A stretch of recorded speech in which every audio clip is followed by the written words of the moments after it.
Hello students, today we will discuss working with function.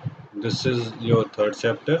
In this chapter we will discuss what is function, how we create function and how we call function, what are the various part of the function and why we use functions. Importance, it means importance of the function. So let's start with this. So let's first of all we will discuss what is function. A function is a subprogram that act on the data and often return a value. तो function एक तरह का क्या होता है, सब programme होता है जो कि वर्क करता है डेटा पे वर्क करता है और कुछ ना कुछ वैल्यू रिटर्न करता है। ठीक है, अब फंक्शन को कैसे हम डिफाइन कैसे करेंगे। A function is a named unit of a group of program statement. Generally function क्या होता है, सब प्रोग्राम होता है और इसे हम नेम्ड यूनिट भी बोलते हैं। और ये क्या होता है, कलेक्शन ऑफ प्रोग्राम स्टेटमेंट होता है। क्या होता है, कलेक्शन ऑफ प्रोग्राम स्टेटमेंट होता है जो कि डेटा पे वर्क करता है और कुछ ना कुछ वैल्यू रिटर्न करता है। ठीक है, now function is invoked or called from other part of the program. Generally function को हम किसी भी part of program से कॉल कर सकते हैं। जैसे जनरली हम मेन प्रोग्राम में ही या मेन पार्ट ऑफ प्रोग्राम में ही हम फंक्शन को कॉल करते हैं। एक एग्जांपल के थ्रू इसको समझने की कोशिश करते हैं, व्हाट इज फंक्शन।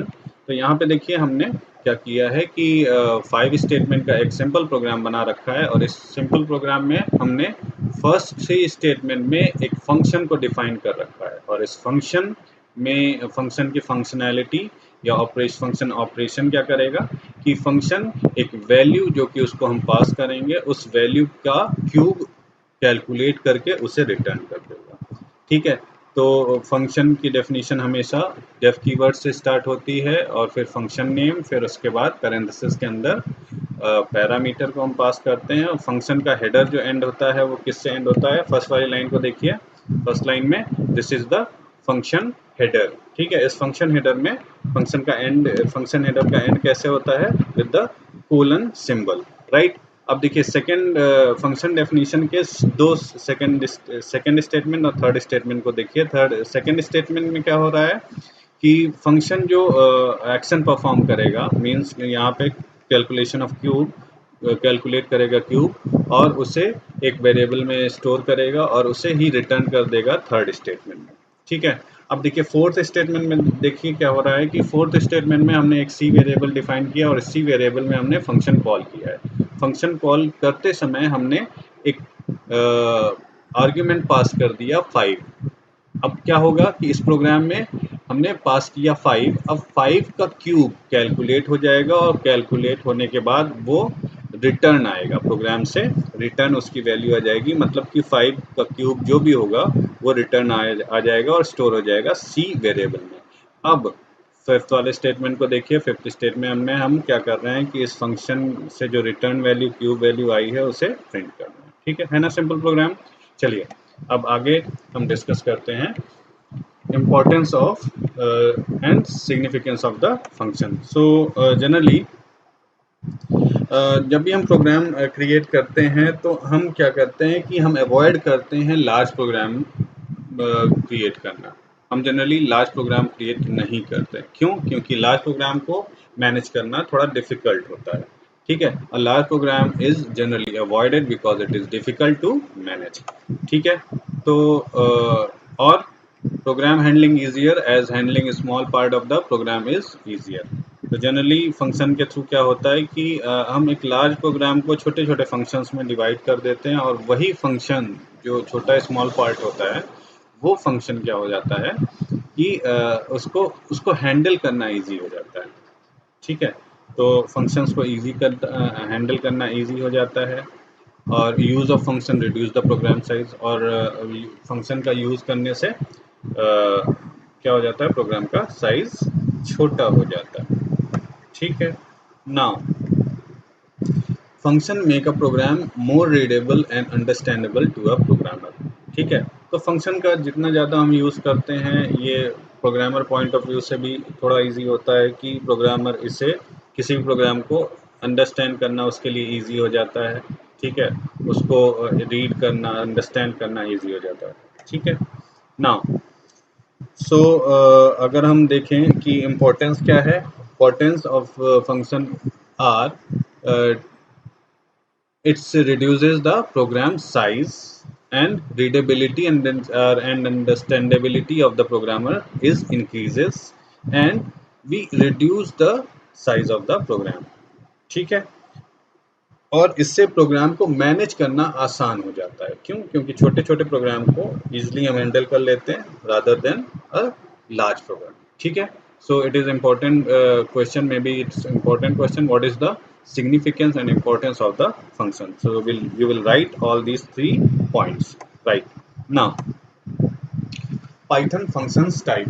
अब हम इस टॉपिक में देख लेते हैं कि पाइथन में कितने तरह के फंक्शंस होते हैं। ठीक है, तो Python generally comes with preloaded many function definitions that you can use as per your need. ठीक है, पाइथन में कई तरह के फंक्शंस अवेलेबल होते हैं जिन्हें आप अपने प्रोग्राम में यूज करते हो। ठीक है, अब वो किन तरह कौन कौन से फंक्शंस होते हैं? पहला फंक्शन होता है built in function. So these are predefined functions that are always available for use. ठीक है, predefined functions होते हैं। built-in functions क्या होते हैं? predefined functions होते हैं जो कि always available होते हैं, आप कहीं पे भी इनका यूज कर लीजिए अपने प्रोग्राम में। जैसे से फॉर एग्जांपल आपने अभी तक जितने भी प्रोग्राम बनाए उसमें कई built-in functions आपने यूज किए हैं, जैसे इनपुट है, प्रिंट है, लेन है, टाइप है, इंटीजर है, इंट है और फ्लोट है। तो these are the predefined function और बिल्ट इन फंक्शन। ठीक है, दूसरे टाइप का फंक्शन क्या है? Functions define in module. तो जनरली होता क्या है कि कई मॉड्यूल्स होते हैं जिसमें कि एक तरह के फंक्शंस को हम डिफाइन कर देते हैं। जैसे कि एक मैथ मॉड्यूल का एग्जांपल लेते हैं, तो जैसे मैथ मॉड्यूल होता है तो मैथ मॉड्यूल में ऐसे फंक्शंस को हम डिफाइन करते हैं जो कि मैथ रिलेटेड फंक्शंस होते हैं। ठीक है, सो इसको डिफाइन कैसे करेंगे? Functions are predefined in particular module and can only be used when the corresponding module is imported. तो मॉड्यूल, इसको हम मॉड्यूलर फंक्शन भी बोलते हैं। ठीक है, तो मॉड्यूलर फंक्शंस को यूज करने के लिए हमें उस मॉड्यूल को अपने प्रोग्राम में इंपोर्ट करना पड़ता है। जैसे कि अगर हमने मैथ मॉड्यूल का कोई फंक्शन यूज करना चाहा अपने प्रोग्राम में, तो हमें मैथ मॉड्यूल को पहले प्रोग्राम के फर्स्ट स्टेटमेंट में उसको इंपोर्ट कराना पड़ेगा। ठीक है, then third one is user defined function. User defined functions are those functions which are defined by the programmer. ठीक है, जो कि प्रोग्रामर अपनी सुविधा अनुसार उनको जो रिक्वायरमेंट होता है, प्रोग्रामर को जो रिक्वायरमेंट होता है वो अपनी सुविधा अनुसार क्रिएट कर सकते हैं और जहाँ पे भी उनको कॉल करना होता है वो कॉल कर सकते हैं। तो इस चैप्टर में हम यूज़र डिफाइंड फंक्शन को क्रिएट करना, उन्हें कॉल करना और उनका यूज़ करना सीखेंगे। ठीक है, जनरली हमारा मेन जो वो रहेगा, टॉपिक रहेगा, वो यूज़र डिफाइंड फंक्शन है। कैसे हम यूज़र डिफाइंड फंक्शन क्रिएट कर सकते हैं, कैसे उन्हें कॉल कर सकते हैं, उनके डिफरेंट पार्ट क्या हो सकते हैं। ठीक है, so this is also important question for the your question paper, like what are the various types of Python functions. There are 3 types of function: built-in functions, functions defined in module and user defined functions. ठीक है, now terms of the function in Python. अब terms means कि functions में, या इसको ऐसा भी कह सकते हैं कि functions के कितने पार्ट होते हैं, कितने terms होते हैं। so पहला terms क्या है function में? Function header, right? So what is function header? The function, the first line of the function definition that begin with keyword def and end with the colon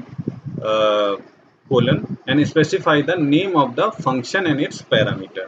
तो अभी जैसे आपने एक एग्जांपल देखा था, उस एग्जांपल में एक क्यूब फंक्शन को डिफाइन किया गया था और उस क्यूब फंक्शन का फंक्शन हेडर को आपने ध्यान से देखा होगा, तो उसमें डेफ कीवर्ड का यूज था, फिर डेफ कीवर्ड के बाद फंक्शन नेम, फिर फंक्शन नेम के बाद पैरेंथेसिस के अंदर उस फंक्शन के पैरामीटर्स मीन वेरिएबल जो हम उस फंक्शन में पास करेंगे, और फिर उस फंक्शन हेडर का एंड किससे हुआ था? कोलन सिंबल से। ठीक है, तो this is the function header. Now second one is parameter. तो पैरामीटर क्या होता है? Parameter are the list variables that are listed within the parenthesis of the function header. तो पैरामीटर्स क्या होते हैं? पैरेंथेसिस में आपने देखा कि हम वेरिएबल्स को डिफाइन करते हैं जिसपे कि उस फंक्शन में कुछ ना कुछ वर्क होता है, तो वही वेरिएबल क्या कहलाते हैं? पैरामीटर्स होते हैं। और इन पैरामीटर्स को हम हमेशा पैरेंथेसिस के अंदर देते हैं, right. Third third part of the function क्या हुआ? Function body, the block of statement, indented statement beneath the function header that defines the actions performed by the functions. The function body may or may not return any value. तो function body क्या है? Function body block of statement होता है जो कि function header के just नीचे indented statement होते हैं। क्या होते हैं? Indented statement. इंडेंटेशन का क्या मतलब है कि फंक्शन बॉडी के अंदर जितने भी स्टेटमेंट होंगे वो लेफ्ट से थोड़ा राइट की तरफ इंडेंटेड होंगे, जनरली 4 स्पेस इंडेंटेड होते हैं, ठीक है। तो ये बॉडी ऑफ द फंक्शन क्या रिप्रेजेंट करता है? Block of statement. क्या रिप्रेजेंट करता है? Block of statement. और फंक्शन बॉडी में रिटर्न वैल्यू हो सकती है, हो भी सकती है और नहीं भी हो सकती है। Now fourth part is indentation. What is indentation? Indentation, as we have discussed it, indentation is the in any block of statement, किसी भी block of statement में जो भी statement होते हैं वो right की तरफ क्या होते हैं? indent होते हैं। और generally indentation कितने space का होता है? 4 space का होता है। तो how you will define indentation? The blank space in the beginning of the statement within a block.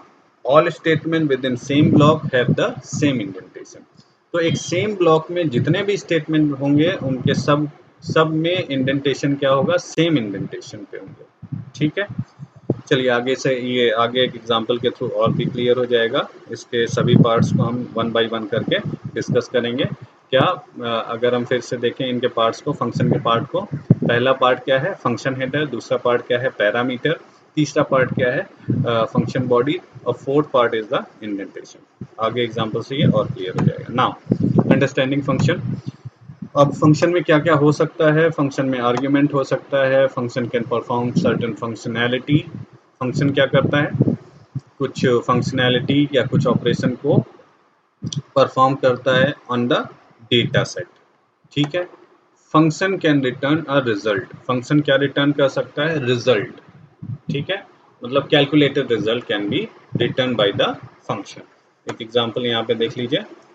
इस एग्जांपल में देखिए हमने एक फंक्शन क्रिएट किया। अब फंक्शन को क्रिएट करते हैं तो फंक्शन का जो फर्स्ट स्टेटमेंट होता है, वो क्या होता है? फंक्शन हेडर होता है जो always start with the def keyword followed by the function name. ये क्या है? कैल समथिंग क्या है? Def keyword then followed by the function name.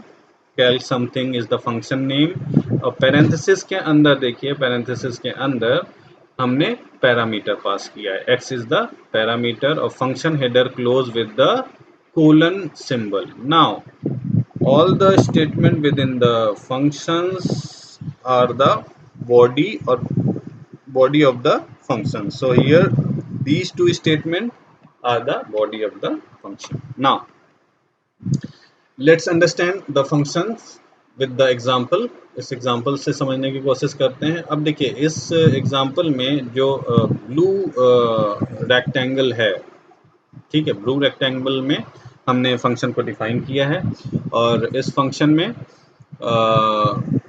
3 statement हैं। First statement of the function is the function header, right, and last second last statement of the function is the body of the function, ठीक है। ये दोनों body of the function है और यहाँ पे argument of the function, ठीक है। अब देखिए यहाँ पे ये फंक्शन क्या कर रहा है? कोई ना कोई वैल्यू, कैलकुलेटेड वैल्यू को रिटर्न कर रहा है, ठीक है। अब इस ग्रे बॉक्स को हम देखते हैं। इस ग्रे बॉक्स में this grey box is called main part of the program. ये क्या है? Main part of the program है।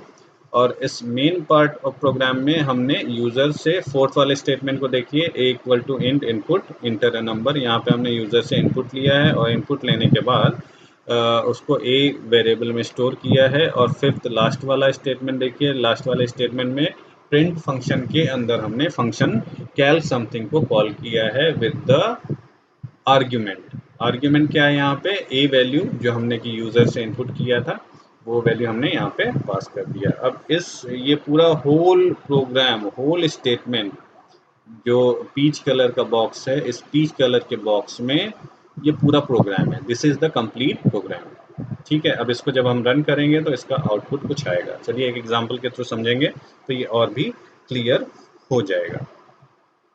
ठीक है, अब हम समझते हैं डिफाइनिंग अ फंक्शन। किसी भी फंक्शन को कैसे हम डिफाइन कैसे कर सकते हैं। तो फंक्शन डिफाइन करने के लिए उसका एक सिंटैक्स होता है। इस सिंटैक्स को हमने अभी डिस्कस किया कि फंक्शन हेडर होता है, फिर फंक्शन का बॉडी होता है और उसमें कुछ रिटर्न स्टेटमेंट होता है। तो इसका एक सिंटैक्स होता है। देखिए उस सिंटैक्स को कैसे डिफाइन करते हैं। डेफ कीवर्ड से फंक्शन का फंक्शन हेडर स्टार्ट होगा, फिर फंक्शन नेम होगा, फंक्शन नेम, फिर पैरेंथेसिस के अंदर पैरामीटर, पैरामीटर के बाद कोलन से हम फंक्शन हेडर को क्लोज करेंगे। ठीक है, फिर उसके बाद function docstring. Function docstring क्या होता है? डॉक स्ट्रिंग एक तरह का कमेंट होता है जो कि 3 इन्वर्टेड कॉमा के अंदर हम डिफाइन कर सकते हैं। ये क्या होता है? कमेंट्स होता है। It can not be executed, it is use for describing the function.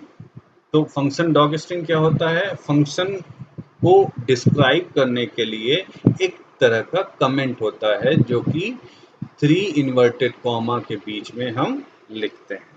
ठीक है, now the statement of the function, this is called function body. ठीक है, यहाँ पे देखिए 2 एग्जांपल हैं। यहाँ पे हमने एक 2 फंक्शंस डिफाइन किए हैं, सम फंक्शन को और ग्रीट फंक्शन को। ठीक है, अब देखिए सम फंक्शन में हमने सम फंक्शन में अभी चलिए इसको एक एग्जांपल के थ्रू समझते हैं। ठीक है, अब कैसे हम फंक्शन को कॉल कर सकते हैं, फंक्शन को कैसे हम कॉल करेंगे। तो फंक्शन कॉल के लिए भी एक सिंटैक्स होता है। सिंटैक्स में हम क्या करते हैं, to use a function you need to write the function call statement. तो फंक्शन कॉल करने के लिए हमें फंक्शन कॉल स्टेटमेंट की ज़रूरत होती है। एक सिंपल स्टेटमेंट होता है जिसमें कि function name with the argument list. ठीक है, सिंपल एग्जांपल, एक एग्जांपल के थ्रू समझते हैं। जैसे हमें कैल समथिंग फंक्शन को कॉल करना है तो हमने फंक्शन नेम दिया कैल समथिंग और पैरेंथेसिस के अंदर हमने आर्ग्यूमेंट लिस्ट दे दिया। ठीक है, आर्ग्यूमेंट दे दिया। Now the number of value being passed is the same as number of parameter. ठीक है, फंक्शन कॉल के समय जब भी हम फंक्शन कॉल करते हैं तो फंक्शन कॉल के समय जो भी हम आर्ग्यूमेंट देते हैं, वैल्यूज जो देते हैं वो सेम होना चाहिए। Means number of the argument and number of the parameter will be same. अगर सेम नहीं है तो क्या होगा? प्रोग्राम एरर देगा। ठीक है, चलिए इसको एक एग्जांपल के थ्रू समझने की कोशिश करते हैं। ये रहा एग्जांपल। इस एग्जांपल में हमने क्या किया है कि एक फंक्शन डिफाइन किया है और इस फंक्शन को हम देखते हैं। इस फंक्शन का ये फर्स्ट स्टेटमेंट क्या हुआ? फर्स्ट स्टेटमेंट फंक्शन का फंक्शन हेडर हुआ और इसका सेकंड और थर्ड स्टेटमेंट क्या हुआ? फंक्शन बॉडी हुआ। ठीक है, ये क्या हुआ? Function body. अब फंक्शन का हेडर क्या कंटेन करता है? फंक्शन का हेडर कंटेन करता है डेफ कीवर्ड, फिर फंक्शन नेम, फिर पैरेंथेसिस के अंदर पैरामीटर्स, फिर क्या? कोलन। कोलन से हमने फंक्शन को क्लोज कर दिया। नाउ अब इस फंक्शन में हमने जो पैरामीटर पास किया उन पैरामीटर्स पे क्या फंक्शनैलिटी या क्या एक्शन होना है वो हम फंक्शन के अंदर डिफाइन करते हैं। जैसे कि हमने x और y जो पैरामीटर पास किए हैं उन x और y को हमने फंक्शन की बॉडी में प्लस कर दिया है और उसकी वैल्यू को एक तीसरे वेरिएबल s में हमने स्टोर कर लिया। स्टोर करने के बाद उसी तीसरे वेरिएबल को s को रिटर्न कर रहा है। अब आते हैं मेन प्रोग्राम के अंदर। अब देखिए ये जो है पहले पहले के 3 स्टेटमेंट क्या थे? First 3 statement are the function और function definition, and last 4 statement of the program are the main part of the program. ये क्या है? Main part of the program है। और इस main program part of program में फर्स्ट स्टेटमेंट क्या है? इस फर्स्ट स्टेटमेंट में हम यूजर से फर्स्ट वैल्यू इनपुट करा रहे हैं, जिसको कि हम स्टोर कर रहे हैं कहाँ पे? ए वेरिएबल के अंदर। सेकेंड स्टेटमेंट देखिए, इस सेकेंड स्टेटमेंट में हम दूसरी वैल्यू को इनपुट करा रहे हैं यूजर से, और उस वैल्यू को स्टोर कर रहे हैं हम बी वेरिएबल में। थर्ड स्टेटमेंट में देखिए, मेन फंक्शन के इस स्टेटमेंट में हम क्या कर रहे हैं? फंक्शन कॉल किया है इस, ठीक है। इस स्टेटमेंट में हमने क्या किया है? फंक्शन कॉल किया है। फंक्शन कॉल कैसे करते हैं? Function name with the argument with the argument list, ठीक है। यहाँ पे ए और बी जो कि हमने यूजर से इनपुट लिया है, उसको हमने एज अ आर्ग्यूमेंट क्या कर दिया है? पास कर दिया है फंक्शन कॉल में। अब यही आर्ग्यूमेंट, सपोज यूजर ने इनपुट दिया है ए 5 और बी 7, तो 5 और 7 पास हो जाएगा कहाँ पे? जब भी इस प्रोग्राम को एग्जीक्यूट करेंगे पास हो जाएगा फंक्शन डेफिनेशन में, और x और y की वैल्यू क्या हो जाएगी? 5 और 7, और x और y की वैल्यू 5 और 7 ऐड हो जाएगी और वो स्टोर हो जाएगी s में, मतलब कितना? 12 स्टोर हो जाएगा s में, और वही 12 रिटर्न आ जाएगा। अब वो जो रिटर्न वैल्यू है, वो जब प्रोग्राम का फंक्शन एग्जीक्यूट होगा, फंक्शन एग्जीक्यूट होने के बाद जो रिटर्न स्टेटमेंट है, रिटर्न में एस वैल्यू को हम जेड वेरिएबल में स्टोर करा लेंगे। अब देखिए, last statement of this program is the sum of two numbers. यहाँ पे हमने जेड को प्रिंट करा दिया और यही सम ऑफ टू नंबर्स है, ठीक है। तो चलिए इसको हम रन करा के देखते हैं, ठीक है। अब देखिए, इस प्रोग्राम को जब हम रन कराते हैं तो क्या होता है कि यूज़र से ये वैल्यू इनपुट कराता है। सपोज यूज़र ने पहली वैल्यू दे दी 9, फिर 9 के बाद इंटर किया। यूज़र ने सेकंड वैल्यू दी 15, 15 के बाद इंटर किया। तो क्या हुआ कि 9 और 15 जो वैल्यू ए और बी में स्टोर हुई है, वो वैल्यू पास हो जाएगी किसमें? फंक्शन कॉल के समय। और 9 और 15 कहाँ पे चली जाएगी? फंक्शन कॉल के समय x और y को अलॉट हो जाएगी, और x और y उस वैल्यूज़ को, x और y को ऐड करके तीसरे वेरिएबल में स्टोर करके उसे ही रिटर्न कर देंगे, ठीक है। तो ये सिंपल प्रोग्राम आपको समझ में आ गया होगा।